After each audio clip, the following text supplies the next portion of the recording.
Desde Panamá hasta México. Sígale el pulso a la información mesoamericana desde la visión de los movimientos sociales. Informativo Voces Nuestras, una producción de la Asociación Voces Nuestras. Es un gusto darle la bienvenida a una nueva emisión de este espacio informativo, donde nos reunimos con el compromiso de acercar el trabajo organizativo por la defensa de la vida y la construcción de alternativas de resistencia desde los distintos territorios de la región mesoamericana. Yo soy Joaquín Tapia Arenas y desde el Centro de Comunicación Voces Nuestras le compartimos esta producción semanal que es un trabajo conjunto que elaboramos con una comprometida red de corresponsales en la región, a quienes enviamos un afectuoso saludo, al igual que a las emisoras y espacios que ayudan a amplificar y difundir esta producción colaborativa. De inmediato le comparto los titulares de la emisión 914 correspondientes para esta semana.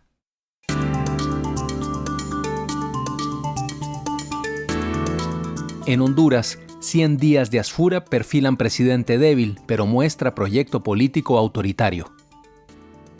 En Panamá, rechazo a la visita del presidente de Israel al país. En Guatemala, designan nuevo fiscal general de la República. En El Salvador, cuestionan reforma constitucional sobre representación de la diáspora por falta de democracia. En Nicaragua, denuncian que el régimen de Ortega y Murillo ha ejecutado a 9 opositores en el exilio. En México, pueblos de la Huasteca Potosina expresan su rechazo al fracking. En El Salvador, 426 agresiones a periodistas y 53 desplazamientos forzosos en 2025, según la Asociación de Periodistas de El Salvador. En Guatemala, la poesía escrita con machete. Con la visión de los movimientos sociales. Informativo Voces Nuestras. En Honduras. Nasri Asfura cumple 100 días en el poder. Se instaló en el Ejecutivo luego de un proceso electoral denunciado por irregularidades y distintas denuncias por fraude electoral. Analistas evalúan sus primeros 100 días frente a la Casa Presidencial. Yolani Pérez, desde Radio Progreso en Honduras, nos informa. Trabajar con ellos para poder gobernar, y así se lo voy a demostrar. En noviembre de 2025, el nacionalista Nasri Asfura ganó las elecciones generales en un proceso marcado por un dudoso e irregular conteo final de votos y por la injerencia extranjera. En estos 100 días de Nasri Asfura en el poder, un análisis realizado por el CESPAD, el Centro de Estudios para la Democracia, revela un ciclo político de continuidad estructural. Se diseñó una estructura de poder para la macrocorrupción por el Partido Nacional, que no solo sobrevivió al intento de reforma de Libertad y Refundación, sino que en este primer tramo de gobierno se ha reactivado plenamente.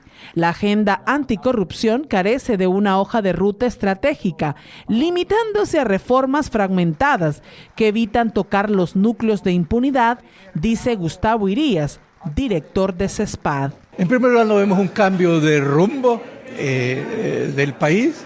En realidad es la continuidad del modelo tradicional sustentado en exclusiones, desigualdades y la dependencia. Están en todo caso lo que hay es una administración de la crisis sin tocar las causas fundamentales. Por otro lado, nos preocupa el hecho que se está trabajando una nueva estrategia de anticorrupción bajo la coordinación de la PGR, pero en esa estrategia no se está considerando lo que ha sido un eje de la demanda ciudadana en estos últimos 10 años o más de 10 años, que ha sido precisamente el desmontaje de todo el andamiaje de la macrocorrupción. Y vemos, por otro lado, con mucha preocupación el retorno de viejas prácticas como las contrataciones directas y los fideicomisos. En temas de salud, el CESPAD cree que la aprobación de la ley de emergencia evade la ley de contratación del Estado, lo que debilita la transparencia, promueve la compra de insumos y medicamentos sobrevalorados y la privatización de servicios públicos. Escuchemos a Claudia Mendoza, analista e investigadora de CESPAD. Cuando cruzamos ambas normas que emitió Asfura, la ley de emergencia en la salud y el decreto PCM del Seguro Social, nos damos cuenta de que estas normativas evaden la ley de contratación del Estado. priorizan mecanismos rápidos y abreviados que debilitan la transparencia y facilitan la compra de insumos sobrevalorados y sin competencia de proveedores. Y ustedes ya saben qué significa todo eso. Privatización de servicios. El hecho de que estemos dándole plata a las clínicas privadas para subrogar este servicio hace que automáticamente estemos transfiriendo presupuesto público a estas clínicas para resolver una mora quirúrgica, pero estamos debilitando la infraestructura estatal y convirtiendo en este caso al seguro en una caja pagadora dependiente de terceros. Otro punto crítico es el fomento a la corrupción, porque nuevamente volvemos a incurrir en esos fideicomisos y los convenios especiales que dificultan, ojo, una auditoría en tiempo real. Por su parte, Juan Carlos Aguilar, de la Asociación para una Sociedad Más Justa, ASJ, cree que la prioridad del gobierno nacionalista de Azfura en los primeros 100 días ha sido la inversión, salud y educación, además de un poco de infraestructura, pero en otras temáticas ha sido lento, lo que requiere implementar planes para atender dichas temáticas. El gobierno en estos 100 días tiene cuestiones positivas, tiene cuestiones negativas y tiene algunos elementos intermedios que están en proceso, ¿no? Dentro de lo positivo podemos considerar la vuelta al CIADI, se está promoviendo temas de inversión, se inició el tema de la impresión de los textos escolares, que son muy positivos en temas de educación, se inició el programa de reducción de mora quirúrgica, para dar un par de ejemplos. Ha quedado de ver en temas de seguridad, ha quedado de ver en temas de implementación de una estrategia anticorrupción, pero real, en donde sepamos los roles. Porque hoy por hoy se elimina la Secretaría de Transparencia, no se sabe hacia dónde va la Procuraduría General de la República y otros elementos que hay que tomar en consideración, pero que obviamente hay una brecha de mejora muy, muy amplia. 100 días no son suficientes ni para cambiar un país, ni para hundirlo tampoco, y ahí es donde deben de establecerse las oportunidades en función de cómo mejorar. Los primeros 100 días de la nueva administración pública de Narria Fura están marcados por una gestión improvisada, con un presupuesto que priorizó los agronegocios, los cuerpos armados y los bonos solidarios, al tiempo que se redujo la inversión social. 100 días que perfilan a un presidente débil, pero que revelan un ciclo político de continuidad estructural. Esta fue una producción de Yolani Pérez. Aquí se escuchan las voces de las mujeres y hombres que construyen Mesoamérica día a día. Informativo Voces Nuestras. La justicia no es un lujo, es tu derecho. No debe depender del poder, el dinero o tu apellido.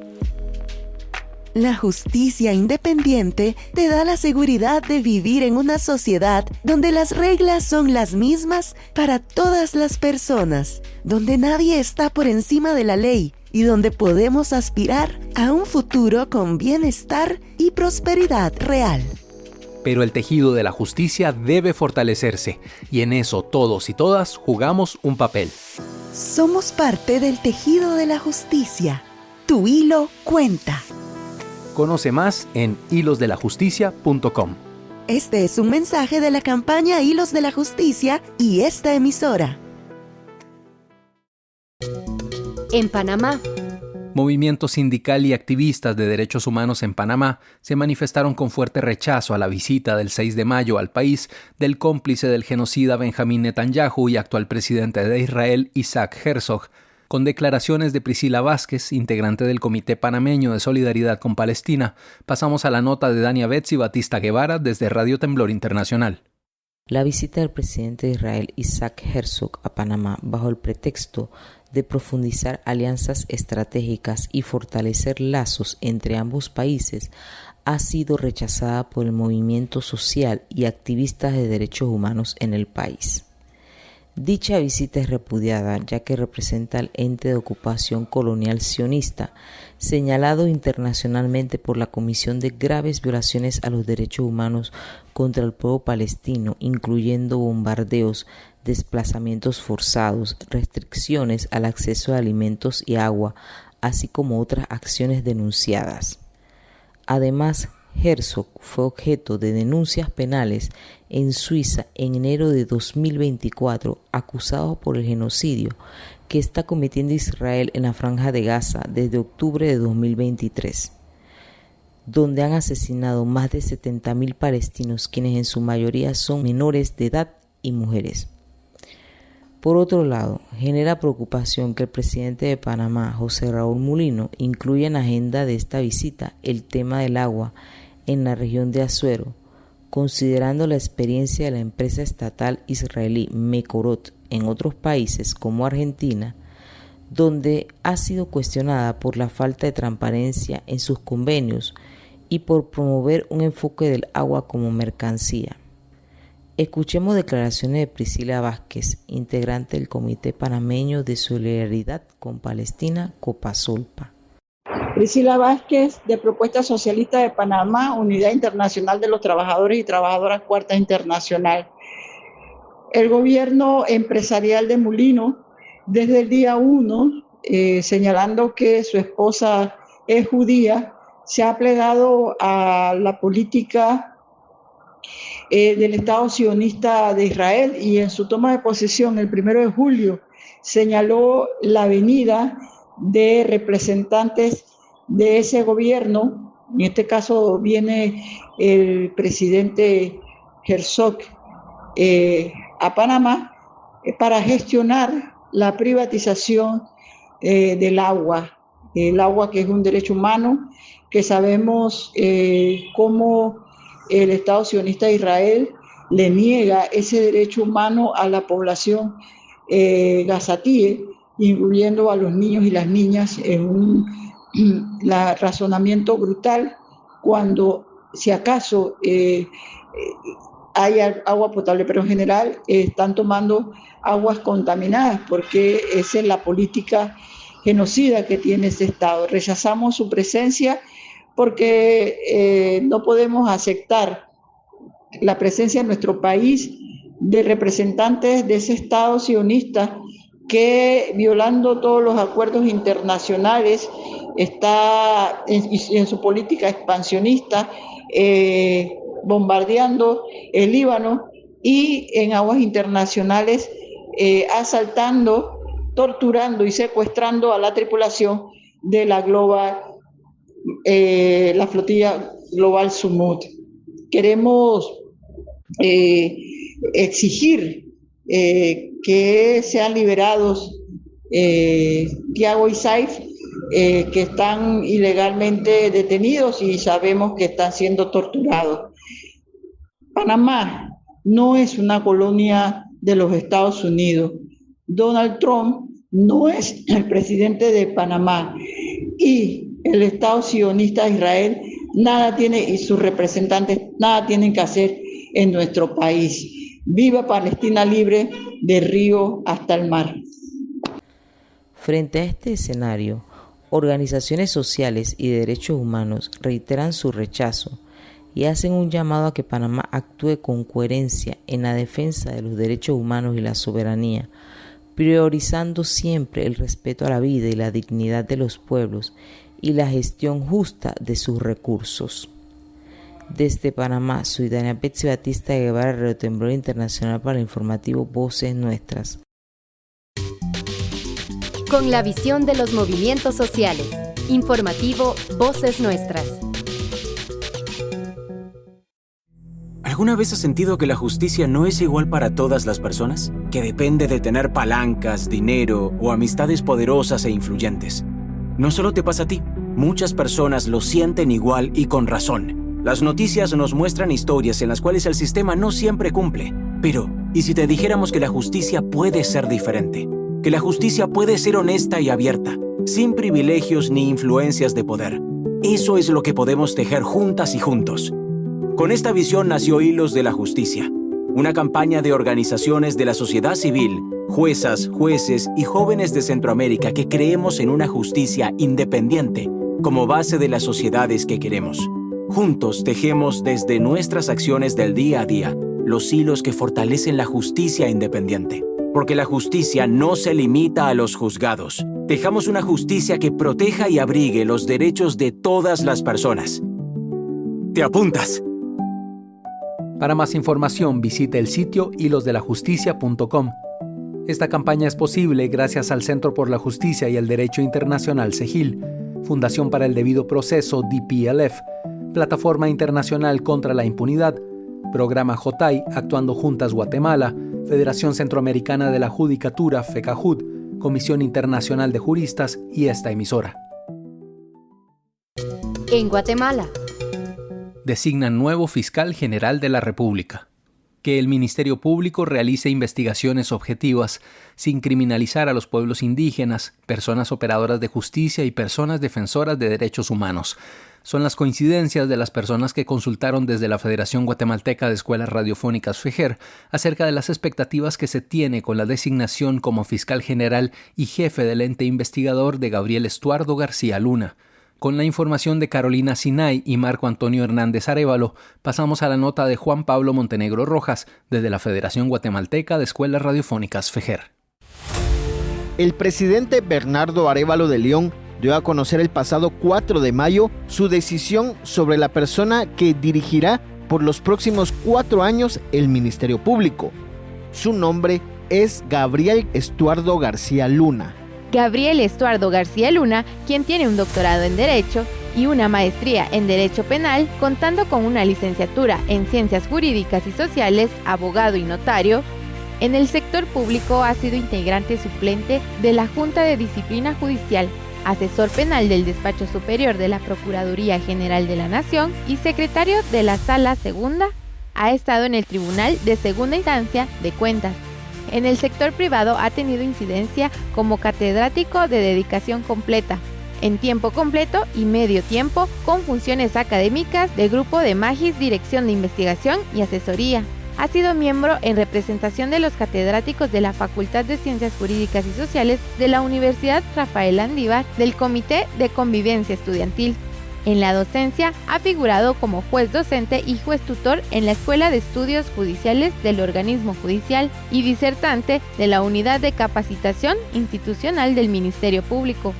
Gabriel Estuardo fue seleccionado para la nómina de 6 aspirantes en las 2 ocasiones que se hizo la selección. En la primera obtuvo 9 votos a favor y en la segunda elección tuvo 15 votos a favor.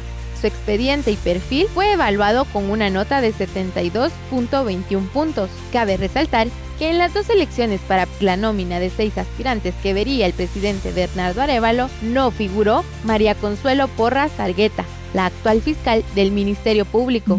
El fin de la criminalización y los desalojos piden al nuevo fiscal general del Ministerio Público desde las agrupaciones de mujeres. Mi nombre es Carmen Reyes, yo represento al colectivo de parlamentaria y específicamente pues nosotras como mujeres indígenas estamos demandando varios aspectos. Dentro de nuestro comunicado tenemos la búsqueda de justicia objetiva y que se abra unos nuevos caminos para nosotras, ¿verdad? Uno de los temas principales que buscamos es que cese la criminación y los desalojos en los territorios de nuestros pueblos, porque eso es lo que hemos sufrido en los últimos 8 años, ¿verdad? Con este nuevo proceso que ha sido bastante difícil para el país, nosotros nos sumamos y estamos sumándonos a esa esperanza de que pronto se abra unos nuevos caminos para nuestra Guatemala y específicamente para nuestros territorios, ¿verdad? Que esas fiscalías hagan una investigación justa, no selectiva, y esperemos que se tomen en cuenta, pues nosotros pronto estaremos haciendo ya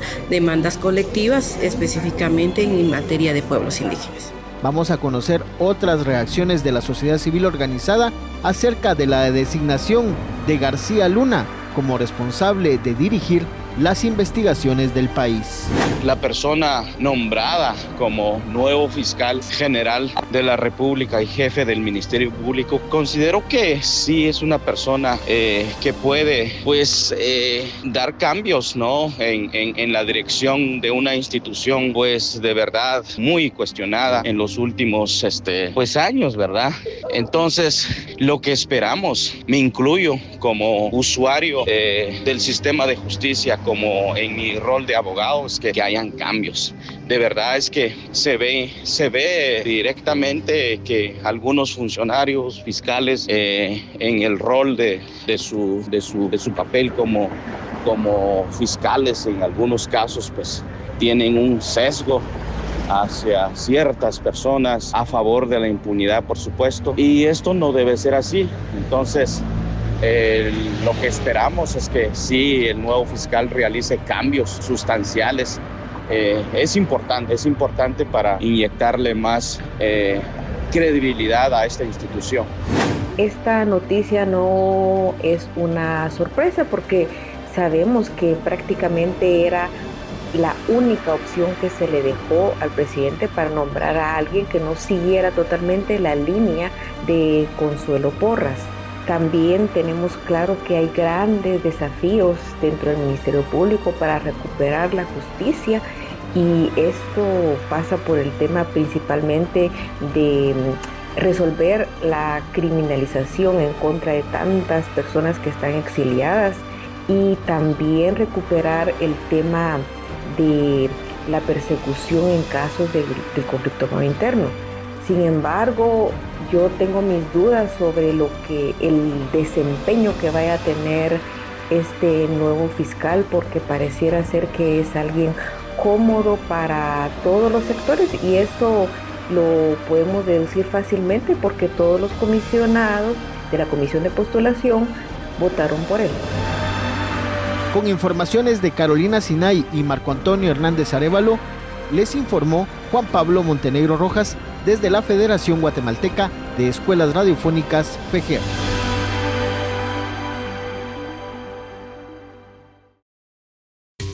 Aquí se escuchan las voces de las mujeres y hombres que construyen Mesoamérica día a día. Informativo Voces Nuestras. Garantizar la atención médica a todas las personas es una de las obligaciones del Estado. Esta debe cumplirse independientemente de la situación migratoria de quienes requieran estos cuidados. Los servicios de salud deben ser accesibles y aceptables.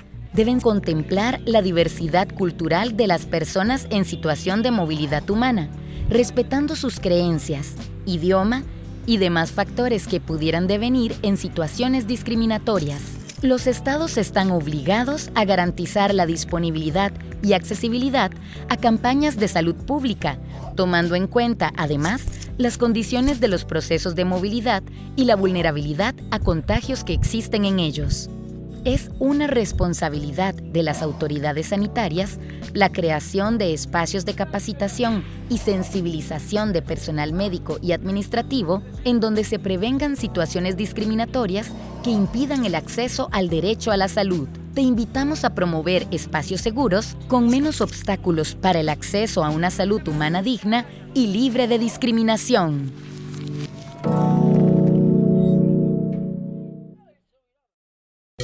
En El Salvador, cuestionan reforma constitucional sobre representación de la diáspora por falta de democracia. La Asamblea Legislativa de El Salvador aprobó a finales de abril una reforma al artículo 79 de la Constitución para permitir que salvadoreños y salvadoreñas en el exterior elijan a sus propias diputaciones y tengan representación directa. ¿En qué contexto se aprueba esta reforma? El detalle con Katy Ventura desde Radio YSUCA en El Salvador.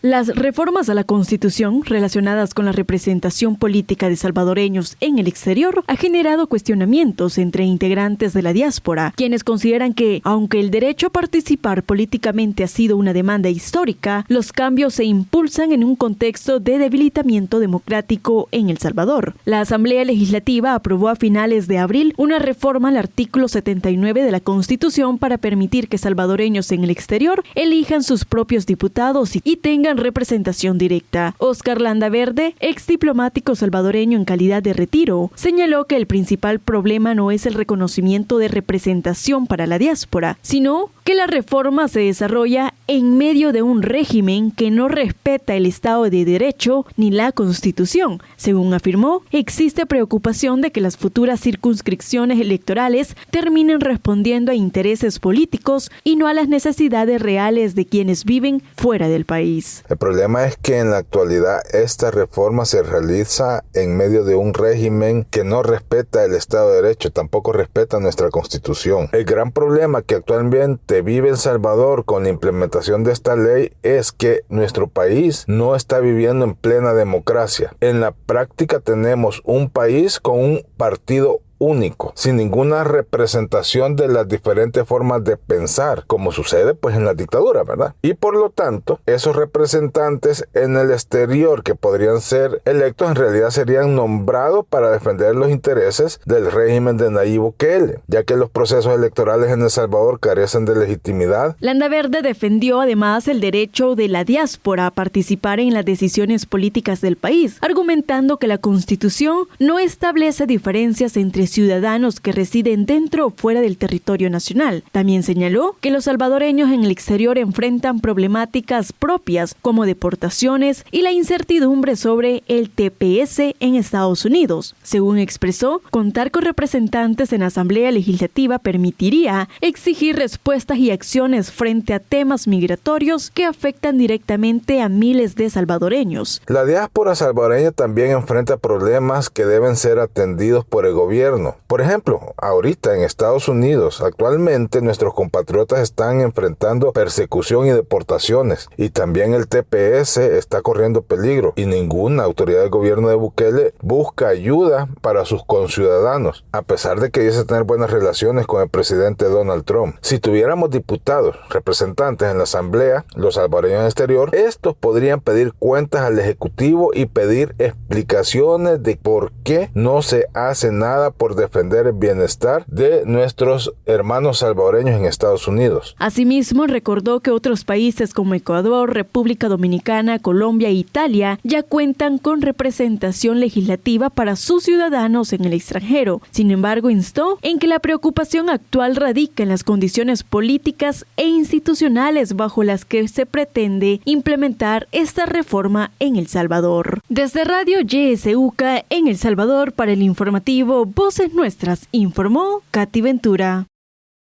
Nos unen nuestros territorios, nuestras historias, nuestras culturas. Informativo Mesoamericano, Voces Nuestras. ¿En qué me beneficia que la justicia sea independiente? Supongamos que te despiden sin razón, o que te discriminan, o que estás sufriendo violencia, o que te acusan de haber cometido un delito. En cualquier proceso judicial queremos que quien nos juzgue no sufra presiones de ningún tipo y que se respeten nuestros derechos. La independencia judicial nos importa, porque es la que garantiza que la justicia sea igual para todas las personas, sin mirar nuestro apellido, dinero o el puesto que tengamos. Somos parte del tejido de la justicia. Tu hilo cuenta. Conoce más en hilosdelajusticia.com. Este es un mensaje de la campaña Hilos de la Justicia y esta emisora. En Nicaragua. Denuncian que el régimen de Ortega y Murillo ha ejecutado a 9 opositores en el exilio. El colectivo de derechos humanos Nicaragua Nunca Más denunció ante el Parlamento Europeo la ejecución de 9 opositores nicaragüenses en Costa Rica y Honduras, donde estaban exiliados y fueron alcanzados por la represión transnacional del régimen Ortega y Murillo desde 2018 a la fecha. Wendy Flores, vicepresidenta del colectivo de derechos humanos Nicaragua Nunca Más, expuso ante el Parlamento Europeo las graves violaciones a los derechos humanos que sigue cometiendo el régimen de Daniel Ortega y Rosario Murillo, con su brazo represor que persigue a los opositores hasta en el exilio. Parte de la exposición brindada por Wendy Flores agrega que además el régimen de Ortega le ha quitado la nacionalidad a 492 personas, de los cuales el 30% son adultos mayores, a quienes les han robado todos sus bienes, incluyendo su derecho a la jubilación. En esta misma línea, el Grupo de Expertos de Derechos Humanos sobre Nicaragua, GREN, ha alertado sobre la política sostenida de represión transnacional. El colectivo al que pertenezco ha documentado más de 200 casos de amenazas, atentados y otras acciones en el exilio, así como 9 ejecuciones en Honduras y Costa Rica desde 2019 a 2025. El exilio desafía a cada persona que lo vive a sobrevivir en un país y culturas distintas al tuyo, a adaptarse a nuevas costumbres, a iniciar de ceros en sociedades donde la discriminación por la nacionalidad, apariencia y acento pueden limitar o obstaculizar la inserción y la búsqueda del acceso a una vivienda, empleos, atenciones médicas, estudios, lo que se vuelve un proceso agotador. Además del exilio, desde febrero de 2023 hasta la fecha, la dictadura Ortega Murillo ha arrebatado la nacionalidad a 452 nicaragüenses mediante procesos judiciales del que no fueron parte. Junto con ello fueron expropiados sus bienes, sus nombres fueron cancelados del registro civil de las personas, afectando a niños y niñas cuyas partidas de nacimiento fueron alteradas para omitir el nombre de sus padres. Sabemos que al menos el 33% de los nacionalizados son adultos mayores, a quienes incluso les quitaron sus pensiones de vejez, incrementando su vulnerabilidad. Por un lado, frente a la edad y las necesidades de atención médica y por otro lado el exilio y el alejamiento de sus hogares y sus familias. Asimismo, la CID ha documentado 292 nicaragüenses que han sido impedidos de ingresar al país en un acto considerable a un destierro, que junto con la negación de documentos de identidad les convierte en apátridas de facto, lo que trae como consecuencia una serie de violaciones de derechos humanos. El colectivo de derechos humanos Nicaragua Nunca Más, que documenta las violaciones a derechos humanos desde el exilio, recomendó al Parlamento Europeo brindar protección internacional a las personas nicaragüenses apátridas, facilitar mecanismos de obtención de nacionalidad a estas personas e incrementar la presión internacional en contra del régimen de Ortega y Murillo. El gobierno nicaragüense, lejos de atender recomendaciones internacionales, esta semana en actos partidarios nuevamente la arremetió contra los exiliados, a quienes la copresidenta Rosario Murillo los llamó promotores de odio y les recordó que en Nicaragua no hay espacio para ellos. Con la visión de los movimientos sociales. Informativo Voces Nuestras. Según datos del 2022 de la Encuesta Nacional de Uso del Tiempo, realizada por el Instituto Nacional de Estadística y Censos, las mujeres en Costa Rica dedican el doble de horas que los hombres a los cuidados y al trabajo doméstico no remunerado. Esto limita su autonomía y oportunidades de estudio y trabajo. La igualdad empieza en casa. Redistribuyamos las labores del hogar. Nos queremos libres, felices y sin miedo.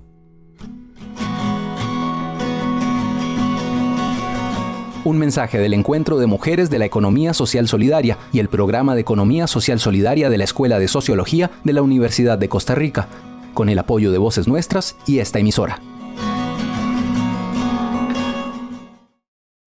En México, pueblos de la Huasteca Potosina expresan su rechazo al fracking. De acuerdo con datos de la Contraloría Autónoma del Agua de la Huasteca Potosina, los polígonos de asignación para la extracción de hidrocarburos mediante fracking abarcan una extensión de 444.469 hectáreas en la región, repartidas en 17 municipios de San Luis Potosí, Hidalgo y Veracruz. La zona concentra a 367 comunidades originarias. Estas comunidades se reunieron y realizaron actas donde rechazan la entrada del fracking porque contaminaría su territorio. Pasamos al reporte de Leticia Hernández desde Radio Guaya. Un saludo a América Latina y el Caribe.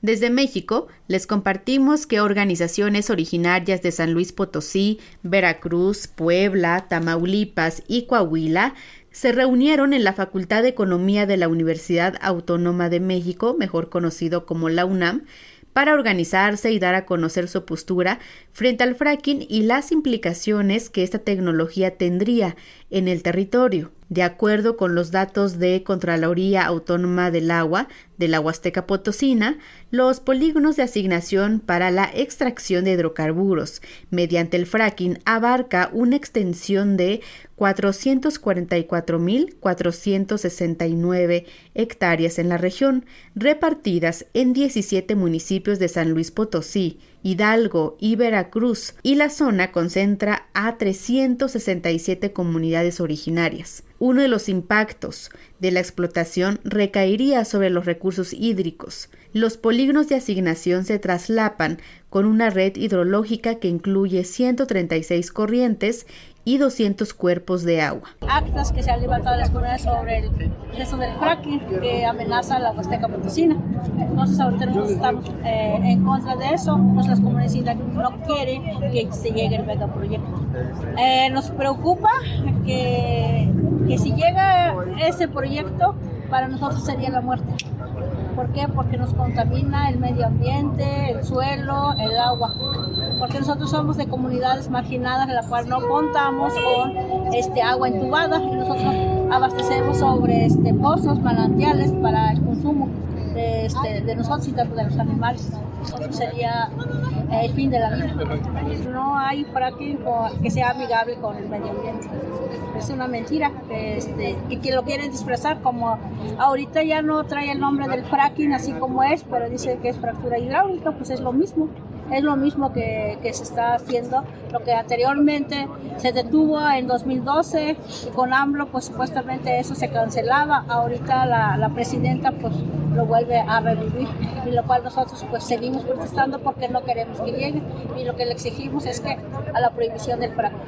Andrés Barreda Marín, de la Facultad de Economía de la UNAM, compartió, y es que el fracking prioriza los beneficios económicos y energéticos frente al costo ambiental y la determinación de los territorios. Además, compartieron que el desarrollo del fracking puede generar puestos de trabajo, pero también problemas de contaminación y uso intensivo del agua. Es importante mencionar que las organizaciones y pueblos originarios de la Huasteca Potosina convocaron a una asamblea en Xilitla, y esta invitación va para los pueblos, autoridades y organizaciones para defender el territorio, para defender el agua y para que el fracking no se instale en este territorio donde hay más de 367 comunidades originarias. Para el informativo Voces Nuestras les acompañó Leticia Hernández desde Radio Guayacocotla, La Voz Campesina en México. Con la visión de los movimientos sociales. Informativo Voces Nuestras. El derecho a la educación es tan importante que se le otorga un objetivo: garantizar el pleno desarrollo de la personalidad humana. El acceso a la educación es un medio indispensable para que las personas en situación de movilidad humana puedan realizar otros derechos humanos. Según los criterios de disponibilidad y accesibilidad, los estados son responsables por garantizar la existencia de programas educativos que sean accesibles para todas las personas. Existen múltiples barreras para que las personas en situación de movilidad humana puedan ejercer este derecho. Entre ellas, la falta de documentos apostillados o registros de nacimiento necesarios para su inscripción, dificultad para presentar requisitos que permitan validar sus años de estudios. Ambas suelen estar relacionadas con que los gobiernos de origen de estas personas son los perpetradores de la violencia y la persecución que los obliga a huir. Garantizar la disponibilidad y acceso a una educación de calidad es obligación de los estados, así como crear espacios para la integración en un sistema educativo libre de violencias. Te invitamos a hacer la diferencia promoviendo y exigiendo políticas públicas que protejan el derecho a la educación de las personas en situación de movilidad humana. En El Salvador. La Asociación de Periodistas de El Salvador, APES, presentó su informe sobre libertad de prensa en El Salvador 2025, en el que destacaron el éxodo masivo de periodistas, similar en su gravedad a las amenazas registradas hace más de 4 décadas. Suchit Chávez indicó que desde la firma de los acuerdos de paz, o incluso antes, no había ocurrido un éxodo similar por razones de seguridad personal. La similitud más cercana que yo encontré fue hace 43 años. Cuando es un dato que consta en el informe de la Comisión de la Verdad, de la Locura y la Esperanza, en donde en 1982 se brindó una amenaza, pues, se hizo un campo pagado, ¿no?, por miembros de Escuadrones de la Muerte, en el cual amenazaban a una lista de periodistas y los amenazaban de muerte. Por eso es que nosotros planteamos que las formas es lo que ha cambiado. Pero en el fondo El Salvador vive con un problema que no ha resuelto, y es la agresión a la libertad de expresión y la libertad de prensa, ¿no? Como ya lo planteó Sergio, en 2025 muchos periodistas siguieron ejerciendo su profesión con temor, y otros pues tuvieron que salir del país, ¿no?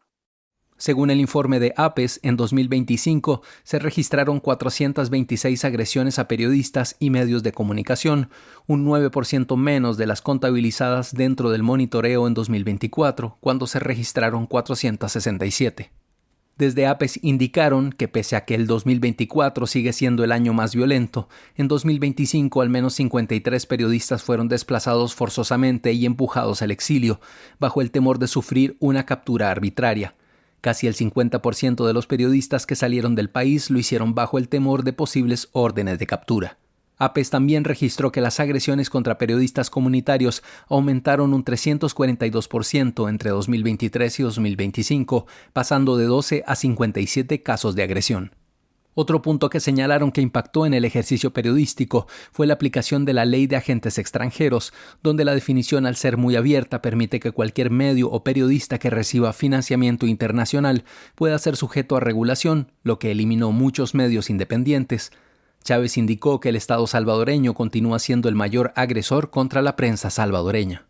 El Estado salvadoreño, representado a través de sus diversas instituciones, continúa siendo el mayor agresor contra la prensa salvadoreña por acción u omisión a través de tipos de agresiones tales como acoso, omisión de investigación, estigmatización, insultos, restricción al ejercicio periodístico, entre otras.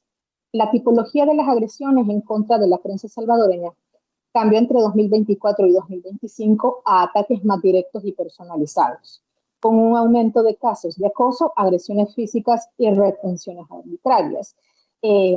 Y acá agregaría, y con una reducción en agresiones como restricción al ejercicio periodístico y bloqueo de acceso a la información, porque estas agresiones implican que haya periodistas en territorio ejerciendo su labor, y obviamente después de mayo y junio no habían tantos periodistas. La APES recomienda al Estado salvadoreño cesar la persecución y acoso a periodistas y medios de comunicación, a la Asamblea Legislativa a derogar la Ley de Agentes Extranjeros para que los medios puedan ejercer su derecho a informar y a la libertad de expresión, a la Policía Nacional Civil y Fuerza Armada a abstenerse de coaccionar, acosar, vigilar o retener a periodistas, y a otras instituciones a garantizar procesos judiciales justos. Es la información que nos llega desde Radio YSUCA en El Salvador. Con la visión de los movimientos sociales. Informativo Voces Nuestras. ¿Por qué la autonomía? Simplemente porque duramos más de 15 años pidiéndole a los diputados de la Asamblea Legislativa que aprobaran el proyecto de ley de desarrollo autónomo, que nosotros creíamos que ese proyecto nos daba la posibilidad de poder recuperar todo nuestro territorio, o realmente tener una autonomía propia. Siempre dijimos que es un proyecto de vida de los pueblos indígenas. Y cuando nos sacaron de la Asamblea Legislativa a rastra, decidimos en aquel momento no volver más a la Asamblea. Decidimos ejercer la autonomía con ley o sin ley dentro de nuestro territorio. En el año 2010, representantes de pueblos originarios en Costa Rica fueron expulsados con violencia de la Asamblea Legislativa, al exigir que se votara sobre el proyecto de ley de desarrollo autónomo de los pueblos indígenas. Este proyecto, que era avalado por los distintos territorios, buscaba recuperar la autonomía y hacer valer sus derechos. Nunca vio la luz. Solo se usó como parte de promesas electorales. Justicia para Sergio, Jerry y los pueblos originarios. Esta fue una producción de la Coordinadora de Lucha Sur-Sur, Voces Nuestras y esta emisora. En Guatemala.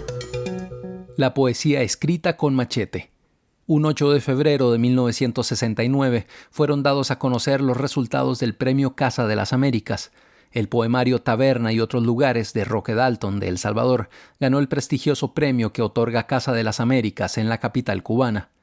En ese entonces el jurado fundamentó su fallo en las siguientes consideraciones: singular calidad lírica y alta forma expresiva de la obra, avanzada representatividad de sus poemas en el contexto de la más actual expresión poética en lengua castellana.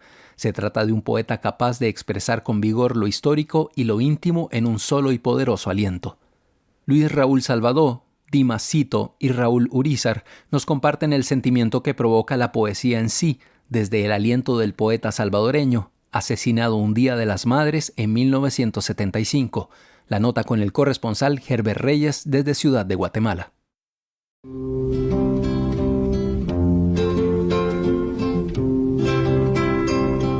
Luis Raúl, ¿por qué Luis Cardosa y Aragón decía que la poesía es la única prueba concreta de la existencia del hombre? Los que ampliaron el canal de Panamá son los guanacos.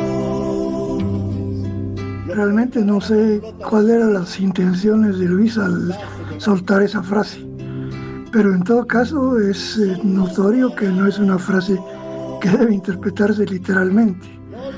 Creo que es una de las típicas metáforas cardosianas, así como fuegos artificiales. Y se refiere, digamos, a una forma de ver la realidad que permite ver y expresar emociones complejas, emociones fuertes. Y estas se refieren a lo bello, a lo doloroso, a lo sublime, a lo terrible, a lo cotidiano y a lo no cotidiano de la condición humana. No sé, y también, qué sé yo, observaciones sobre la naturaleza, etc. No tengo la respuesta, pero yo por ahí desarrollaría algo mucho más extenso. Por esquinero sospechoso, y con el agravante de ser salvadoreño. De Rivera.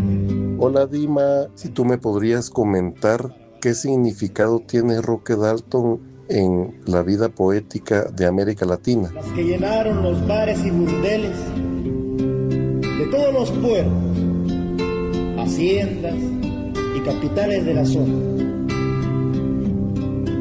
Los sembradores de maíz en plena selva extranjera.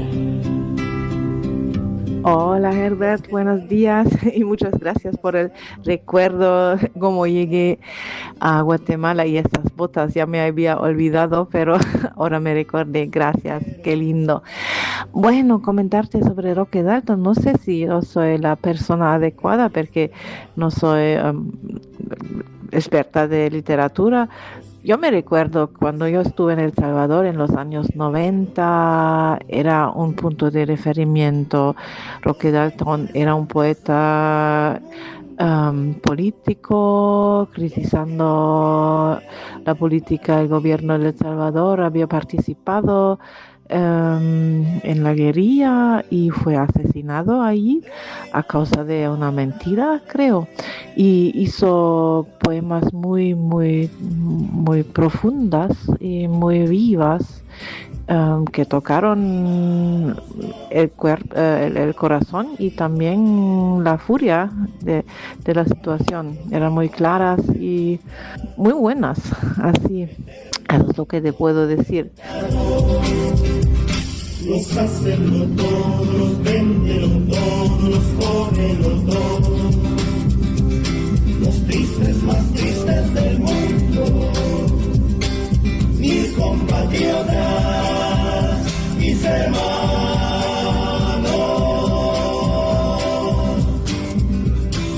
Los arrimados, los mendigos, marihuaneros, guanacos, hijos de puta. Dalton, nos gustaría conocer su impresión al saberse premiado este año con el premio Casa. Quisiera dedicar el significado de este premio a mis compañeros, a mis hermanos, los combatientes que en la clandestinidad de las ciudades y las montañas de Centroamérica, mi país, pagan por adelantado el precio durísimo de la futura felicidad de nuestros pueblos. La importancia de la poesía de Roque Dalton es que construyó una identidad mesoamericana.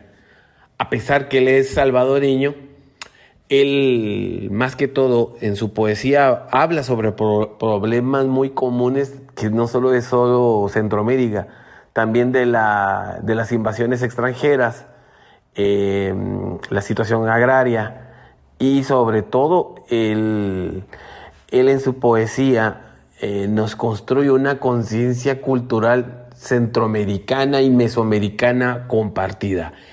Esa es la gran importancia de Roque Dalton, construir una identidad mesoamericana a partir de la resistencia y de los movimientos sociales.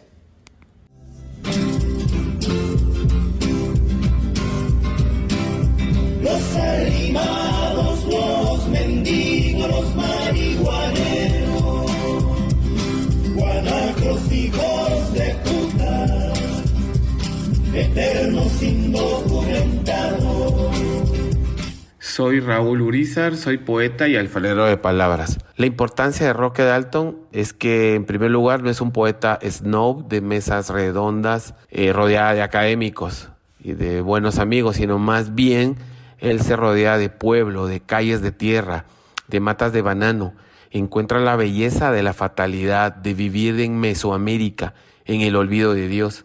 Pues la estética nace en las calles, en los hipotes descalzos, en las cárceles, en la clandestinidad, en el exilio, en el desamparo del hambre. Su poesía de Roque Dalton abraza más que todo la clase obrera y campesina, y sus palabras con machete son las que desafían la oligarquía, el imperialismo y las tiranías de dictaduras militares. Y más bien, en sus palabras, Roque Dalton busca transformar la realidad y en sus imágenes conecta con el pueblo descalzo de Mesoamérica y Centroamérica, lo cual en sus imágenes da un reposo en la sombra, como si fuera una sombra de palo de mango, a lo cual Roque Dalton nos enseña que su poesía lo acompaña en su militancia revolucionaria como utopía roja y que nos hereda esa premisa muy importante, que la poesía es un compromiso político. Desde mi punto de vista, Roque Dalton es un poeta guerrero, al cual admiro mucho y ha influenciado en mi poesía, por lo cual también yo me siento muy orgulloso de ser compatriota mesoamericano de un poeta proscrito en el olvido de Dios. Historias y poemas de una lucha de clases.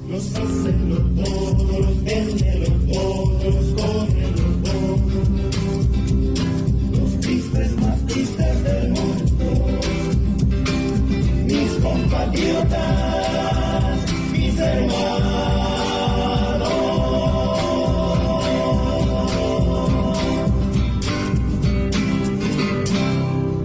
Aquí tenemos estas 4 manos y tenemos mi voz. Nos respaldan tus ojos y tu suave manera de ir queriéndome. Roque Dalton. Para el informativo mesoamericano Voces Nuestras, reportó desde la ciudad de Guatemala, Herbert Reyes. Con la visión de los movimientos sociales. Informativo Voces Nuestras. Y así llegamos al cierre de esta emisión número 914 del informativo mesoamericano Voces Nuestras. Gracias por ser parte de esta red viva de voces que informa, cuestiona y no se rinde.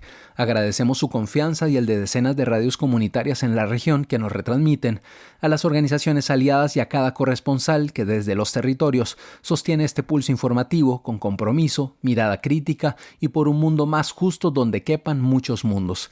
Les recordamos que pueden seguirnos en redes sociales como Voces Nuestras y visitar vocesnuestras.org, donde encontrarán más contenidos para seguir tejiendo comunicación feminista, popular y comunitaria desde y para nuestros pueblos. Nos reencontramos la próxima semana con más historias, más análisis y más luchas compartidas, porque en Mesoamérica la esperanza no se calla y la organización sigue creciendo. Le acompañó Joaquín Tapia Arenas. Hasta pronto. Informativo Mesoamericano Voces Nuestras, una producción de la Asociación Voces Nuestras con el apoyo de la red de corresponsales, representantes de medios y organizaciones de Centroamérica y México y el apoyo de Rosa Luxemburg Stiftung y Pan para el Mundo.